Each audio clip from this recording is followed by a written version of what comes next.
And then there's real life. Good morning to you. Good Thursday morning. I'm Dejan Kovacevic of DK Pittsburgh Sports. This is Daily Shot of Pirates.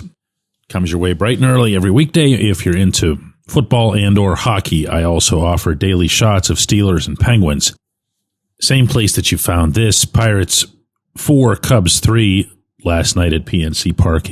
Immensely and justifiably overshadowed by a fan falling from the top of the Clemente Wall. This was in the 7th inning as Andrew McCutchen brought home the decisive runs with a single up the middle that ricocheted off of the Cubs. And as this happened, the fan appeared. I've seen the video. I would not recommend going and searching the internets for it. But we've got a job to do at our company, and that means reporting on the news, and that meant looking at the video, which I've done many, many times, mostly to see or to try to see what occurred at the very beginning. The fan reacts to Kutch's hit and then to the ricochet and leaps up and appears to just go forward. He's trying to grab back at the railing as he's going down. He's not successful. And yeah. Now, the very latest on his status, and I'm recording this for you just a little bit before sunrise on Thursday. This is usually the first of the 3 daily shots that I record. I saved this one for last just in case there was anything fresh to report. What's known is that he is in critical condition in Allegheny General Hospital, which is less than a mile away from PNC Park, if you're not familiar with our north side. And he has injuries to his skull, which you very much understand when you see the full video.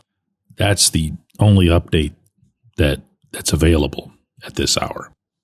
Now, I get that there are going to be a lot of questions. I have a lot of my own that go into this, and I could start listing them for you here, but some of it would come across as, and rightly so, as callous, as insensitive, as detracting from what actually matters. So I'm not going to do that. I'm going to wait, like I hope everyone else would, to find out more about the fan, more about what precisely happened, more about stadium policy, more about stadium safety, and really just from the human aspect, more about the emotions and the reactions from the people on the field. After the game, Kutch asked reporters upon showing up to the Pirates clubhouse to politely, ask to, let us have the night off here.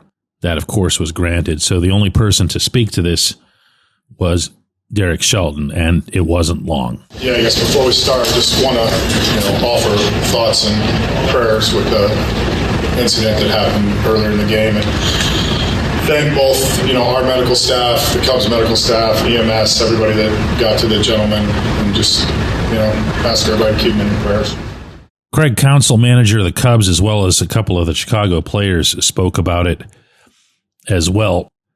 But you can understand if it's your home ballpark and your home fans, and it's different. Here's what I am comfortable saying at this stage, and I hope these are taken as the general comments they're intended to be. While I've long wondered, I'd say wonder as opposed to worried, about that alignment above the Clemente Wall. And if you've never been up there, that front row is close to the physical top of the Clemente Wall, which a lot of people don't know this, extends up to that yellow line, which goes above the pane of glass that actually represents the railing. It was built that way so that umpires would have an easier time determining what's a home run and what isn't. So yes, if the ball hits that pane of glass, it's still in play. And again, it's the top of the railing that has the yellow paint.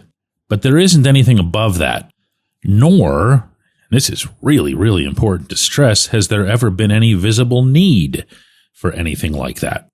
I've been going to the place since not the day it opened, but the 2 preseason games that they played against the Mets before they opened against the Reds.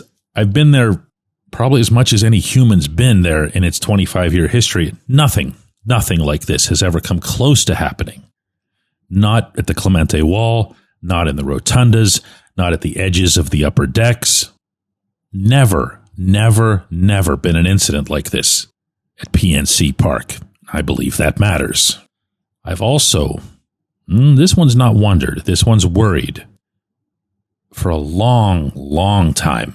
Not at PNC Park, not at Acrisure Stadium, not at PPG Paints Arena, but at literally every single sports venue I go to, about the amount of alcohol that gets consumed seemingly without reasonable regulation. I don't think about it from the standpoint of what could happen inside the stadium anywhere near as often as I think about how many of those people are going to pull keys out of their pocket and drive home from that stadium. But there really is such a thing as too much.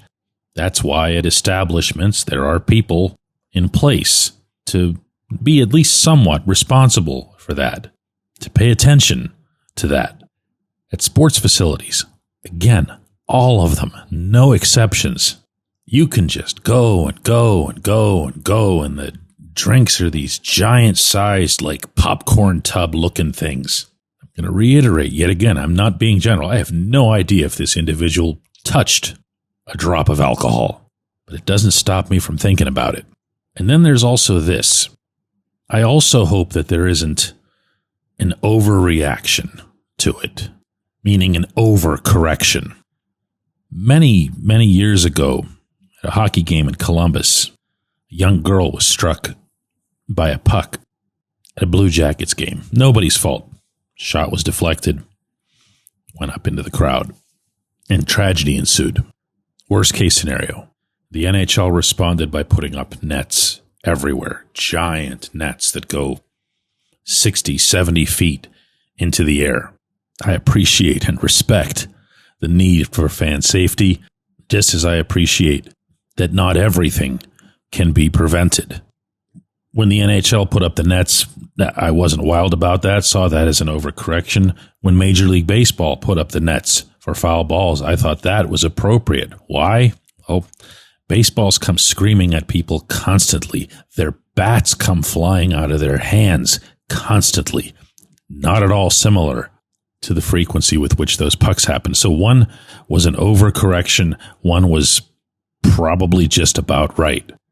But before anybody takes anything too far, there needs to be a level-headed and really data-based conversation about everything related to stadium safety. But first things first, here's hoping the best for this fan. We'll be back with another Daily Shot of Pirates tomorrow.